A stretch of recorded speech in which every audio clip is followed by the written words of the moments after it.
Hi viewers, welcome to our channel. ప్రస్తుతం మనతో పాటు దాము బాలాజీ గారు సీనియర్ జర్నలిస్ట్ ఉన్నారు. వారితో ఒకసారి మాట్లాడదాం. సార్ నమస్కారం. సార్ నమస్తే. సార్, తమిళనాడులో దేవరా సినిమాకి అసలు థియేటర్లే ఎక్కువగా లేవు. కలెక్షన్స్ కూడా ఫస్ట్ రోజు చూసుకుంటే చాలా అంటే చాలా తక్కువగా వచ్చాయి. అయితే దీనికి గల కారణం పవన్ కళ్యాణ్ గారు అని అంటున్నారు సార్. అంటే పవన్ కళ్యాణ్ గారికి కార్తిక్ గారికి మధ్య ఒక చిన్న జరిగింది కదా వివాదం. దీని నేపథ్యంలోనే అక్కడ ఎవరు కూడా దేవరా మీద ఇంట్రెస్ట్ చూపించలేదు, మా హీరోని అంటారా అని చెప్పేసి వాళ్ళు కూడా ఆగ్రహం వ్యక్తం చేశారు. అందుకే దేవరాకి ఇటువంటి కలెక్షన్స్, ఇటువంటి థియేటర్స్ ఇచ్చారంటున్నారు. మరి మీరేం చెప్తారు సార్ దేవరా సినిమా పైన? ముందు నుంచి కూడా తమిళనాడులో తమిళ ఫీలింగ్ కానీ, తమిళ భాషాభిమానం కావచ్చు, తమిళ ప్రాంతీయ అభిమానం కావచ్చు ఎక్కువ ఉంటుంది. అంటే ద్రవిడియన్ భాషల్లోనే తమిళ భాషకు సంబంధించి వాళ్ళకి చాలా ఎక్కువ అభిమానం ఉంటుంది. మనం కానీ అంటే నేను దాదాపు తమిళనాడుకి మాది బార్డరే, అట్లాగే కర్ణాటకలో కూడా చాలా కాలం ఉన్నాను. ఈ రెండు రాష్ట్రాల్లో కూడా కంపేర్ చేస్తే తెలుగుతో పోలిస్తే వాళ్ళకి తమిళ భాషాభిమానం పట్ల ఎక్కువ. అందుకని ఇప్పుడు బస్సు లాంటిది మనం ఇంగ్లీష్లో బస్సు అంటాం, వాళ్ళు దానికి కూడా పేరుందో ఏదో ఉంది పదం, అలాగా వాళ్ళు ప్రతిదానికి ఒక తమిళ పదం కనిపెట్టుంటారు. సో తమిళ ఫీలింగ్ అయితే ఎక్కువ వాళ్ళకి. అందుకని నాన్ తమిళ్ సినిమాలను కూడా వాళ్ళు అంత ఈజీగా మనం ఇక్కడ తమిళ సినిమాలను యాక్సెప్ట్ చేసి ఇచ్చి చేసినట్టుగా వాళ్ళు అక్కడ చేయడం తక్కువ. సో ఈ కాంటెక్స్ట్లో జస్ట్ ఈ దేవర రిలీజ్ ముందే కావాలనే పవన్ కళ్యాణ్ దేవరను దెబ్బకొట్టడానికి ఈ పని చేశాడనేది ఇప్పుడు ఇంటర్ప్రిటేషన్ వచ్చింది. ఎందుకంటే మామూలుగా తీసుకుంటే సత్యం సుందరం మెయ్యలగన్ తమిళ్లో, అది మెయ్యలగన్ తమిళ ప్రీ రిలీజ్ ఫంక్షన్లో కార్తీ దాంట్లో వన్ ఆఫ్ ద హీరోస్, అంటే రెండు క్యారెక్టర్లాగా సినిమా చేశారు. అది ఎవరు హీరో అనలేము, అరవింద్ స్వామి కార్తీ ఇద్దరికి ఈక్వల్ ఇది ఉంటుంది.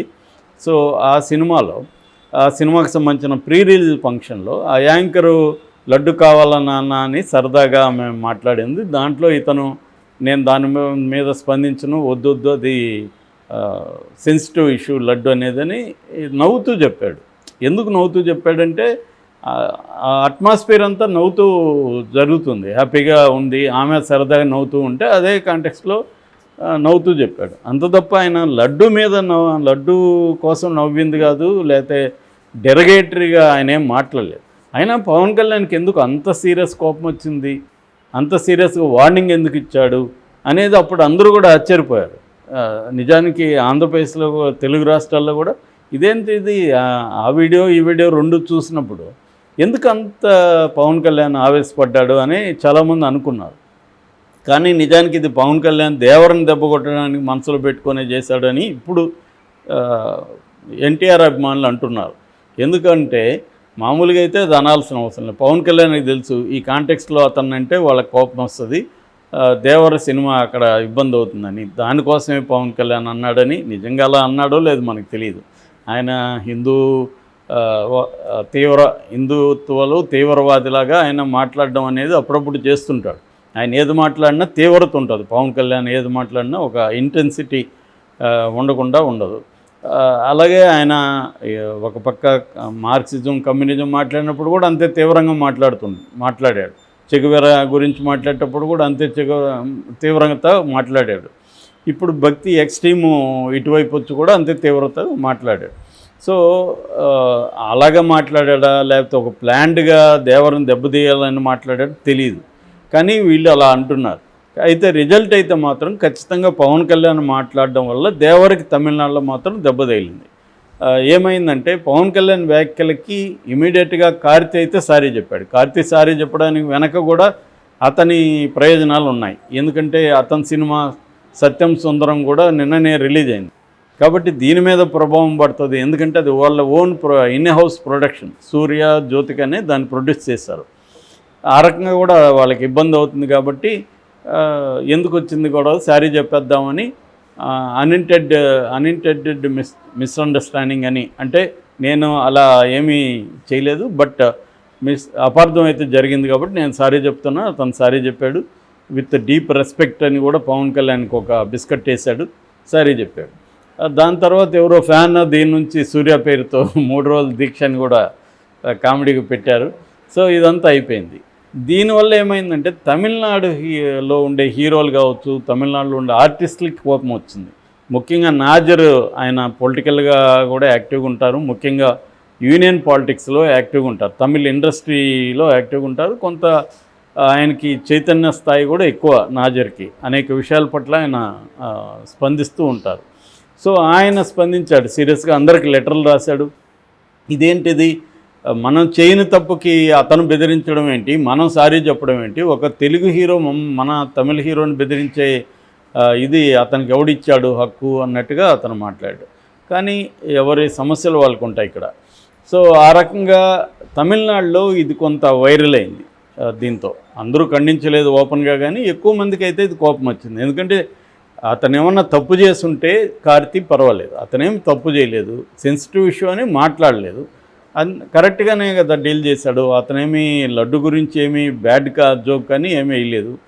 సో నిజానికి సోషల్ మీడియా చూస్తే లడ్డుల మీద విపరీతమైన జోకులు పేలుతున్నాయి. సో మనకి ఒక ఇర్రెవరెన్స్ అంటారు, ఇర్రెవరెన్స్ అంటే మనకి ఇష్టమైన దాని మీద కూడా మనం జోకులు వేసుకుంటాం. మన సమాజం అనేది మనకి ఇష్టమైన వాళ్ళ మీద జోకులు, మన క్లోజ్ ఫ్రెండ్ మీద జోకులు వేస్తాం, మన తల్లిదండ్రుల మీద వేస్తాం, దేవుళ్ళ మీద వేస్తాం, అందరి మీద, దేవుళ్ళ మీద కూడా బోల్డ్ జోకులు ఉన్నాయి. బోల్డ్ సోకాల్డ్ అసభ్య స్టోరీస్ కూడా మన దేవుళ్ళ మీద ఉంటాయి. అంత మాత్రాన అదేదో భక్తికి వ్యతిరేకం అనేమి కాదు. సో కానీ ఆయన అయితే అది కూడా ఏం చేయలేదు. కానీ ఇతను చేయడం వల్ల వాళ్ళు తమిళ ఇండస్ట్రీ సీరియస్గా తీసుకునిందని, అందుకోసం నిజానికి ఈ మెయ్యలగన్ అనే సినిమా పెద్ద మాస్ సినిమా కూడా కాదు, అది కొంత మల్టీప్లెక్స్ సినిమానే. ఎందుకంటే మనకి 96 తీసిన హీరోని డైరెక్టరే దీన్ని తీశాడు. ఇది నేను కొంతవరకు చూశాను, ఫుల్గా చూడలేదు, అంటే దీంట్లో ట్రైలర్లో చూశాను. చూస్తే అది అర్థమైంది ఏంటంటే ఒక డీసెంట్, ఒక ఇద్దరు ఫ్రెండ్స్ లేదా ఇద్దరు వ్యక్తుల మధ్య జరిగే స్టోరీ. అది పెద్ద మాస్ ఎలిమెంట్లు, పాటలు, డ్యాన్సులు, రొమాన్స్లు అవేమి లేవు. ఎక్కువ భాగం డైలాగ్స్తో నడుస్తుంది. రివ్యూలు చూస్తే కూడా అదే తెలుస్తుంది. మరి ఇటువంటి కాంటెక్స్లో ఆ సినిమాకి అన్ని థియేటర్లు అవసరం లేదు తమిళనాడు, కానీ దానికి ఎక్కువ ఇచ్చి దీనికి థియేటర్లు ఇవ్వలేదు. ఏది దేవరకి మల్టీప్లెక్స్ థియేటర్లు ఇవ్వలేదు, ఇవ్వాల్సినంత. ఇటు మాస్ సింగిల్ స్క్రీన్లు కూడా ఇవ్వలేదు. దానివల్ల దేవర కలెక్షన్లు చాలా ఘోరంగా ఉన్నాయి. నిజానికి ఓల్డ్ వైడ్గా దేవర కలెక్షన్లు బ్రహ్మాండంగా వచ్చాయి. నిన్న దాదాపు 140 కోట్ల కలెక్షన్లు దేవరకు వస్తే తమిళనాడులో 20 లక్షలు కూడా రాలేదని చెప్తున్నారు. సో ఇది దీనికి కారణం పవన్ కళ్యాణ్ ప్లాన్డ్గానే ఇది చేశాడనేది ఎన్టీఆర్ అభిమానుల ఇంటర్ప్రిటేషను. ప్లాన్గా చేశాడా లేదా పక్కన పెడితే, ఖచ్చితంగా పవన్ కళ్యాణ్ అలా రియాక్ట్ అవ్వడం వల్ల తమిళ ఇండస్ట్రీలో దేవర ఖచ్చితంగా ఇబ్బందులకైతే గురైంది. ఈవెన్ నార్త్లో కూడా అంత గొప్పగా ఏం ఫేర్ చేయలేదు, కానీ బెటర్. నార్త్ ఇండియాలో 7 crores నిన్న కలెక్ట్ చేసిందని చెప్తున్నారు. కర్ణాటకలో కూడా బెటర్గానే 80 lakhs వరకు పైన కలెక్ట్ చేస్తుందన్నారు. కేరళలో ఎలాగో అక్కడ చిన్నది కాబట్టి అక్కడ 30 lakhs అని చెప్తున్నారు. ఇక్కడ కేరళ కంటే కూడా తమిళనాడులో తగ్గింది. నిజానికి తమిళనాడులో తెలుగు పాపులేషన్ కూడా గణనీయంగా ఉంటుంది. సో థియేటర్లు కానీ దొరుకుంటే జూనియర్ ఎన్టీఆర్కి మంచిగా ఉండేది. ఎందుకంటే తను అక్కడికి కూడా వెళ్ళి ప్రమోట్ చేశాడు. అక్కడ వెట్రిమారన్ని కూడా అప్పీల్ చేశాడు, మీరు నాతో ఒక సినిమా చేయండి సార్ అని ఓపెన్గానే స్టేజ్ మీద అడిగాడు.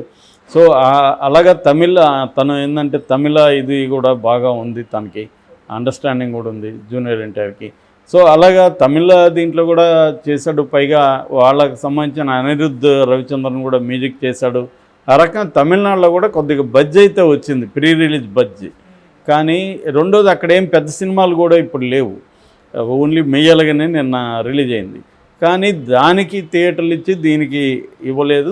ఇది పవన్ కళ్యాణ్ వల్లే జరిగిందనేది ఒక ఇప్పుడు వినిపిస్తున్న మాట.